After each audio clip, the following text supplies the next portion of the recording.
Egyptian Writing and Art by Mr. Amster. Before you begin, please make sure that you have a sharpened pencil or a pen and a highlighter.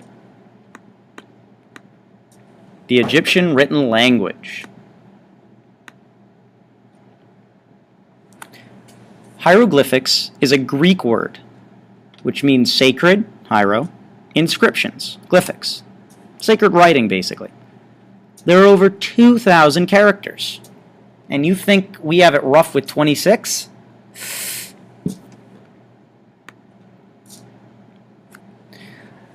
They are mostly picture-like symbols. Each picture can have either a semantic, they can actually mean exactly what the picture is, or a phonetic meaning. They have a sound that goes along with it. They were created as a way to keep track of the growing empire's wealth.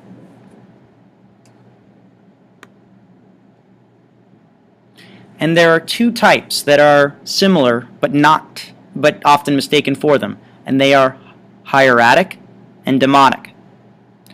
Demonic was still known when we found the Rosetta Stone, and it allowed us to transfer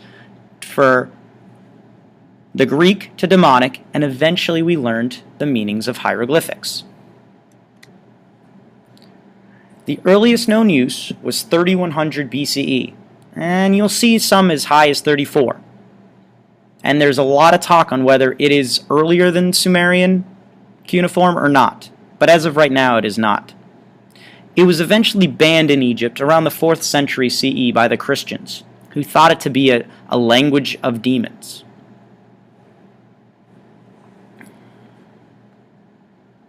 Please take a moment and highlight sacred, hiero, inscriptions, glyphics, semantic and phonetic meaning, and picture-like symbols.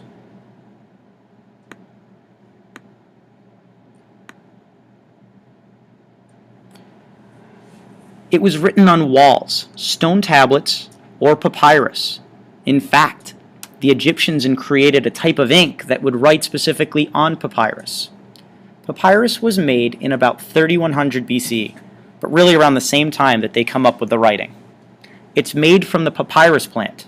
It's a water plant, but it's only durable in paper form in dry climates.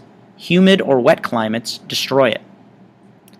Paper today even gets its name from the word papyrus.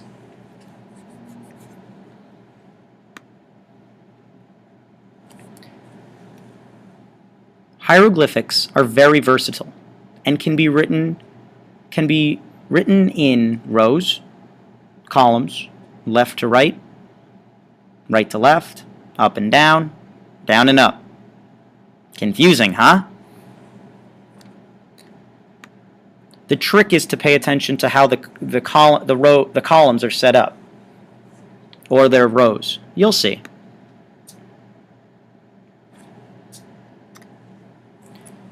In 1799 CE, the Rosetta Stone was found by Napoleon's troops, and it held 3 separate texts.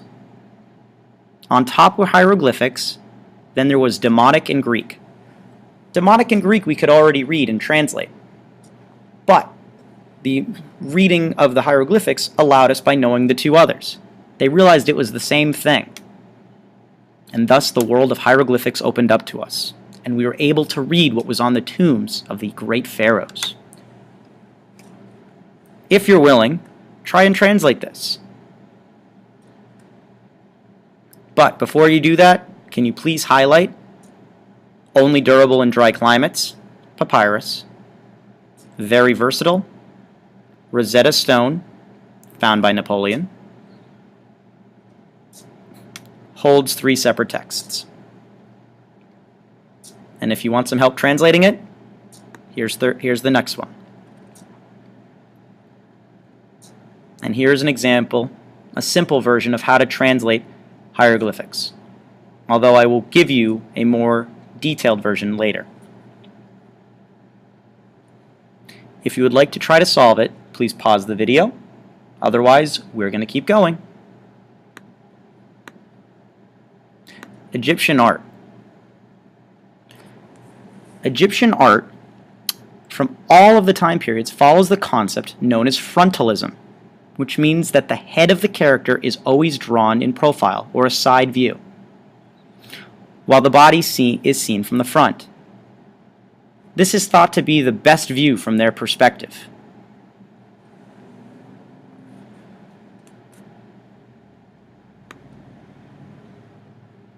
Royalty is often drawn higher on the scale or larger, looking over onto the subjects, and the same could be said for the gods. Color is also very important, especially with gods. You needed to be able to identify them. Black and green, definitely the god Osiris, god of the underworld and vegetation. If it's red, it's got to be Seth, god of chaos, deserts.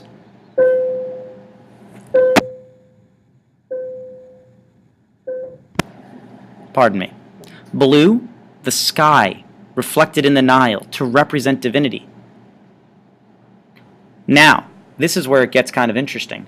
Darker colors often represent males, while lighter colors represent females. And I'll show you what that means in just a minute. Craftsmen, though, were not allowed to sign their work. Partially that is due to the fact that many of them worked in teams. And the best ones were known anyway. People knew who they were. Please take a moment and highlight royalty drawn higher and looking over subjects. Egyptian art, style called frontalism. Color very important. Craftsmen not allowed to sign their work. And here's an example of Egyptian art. There's Osiris, and he is above all of his subjects looking down.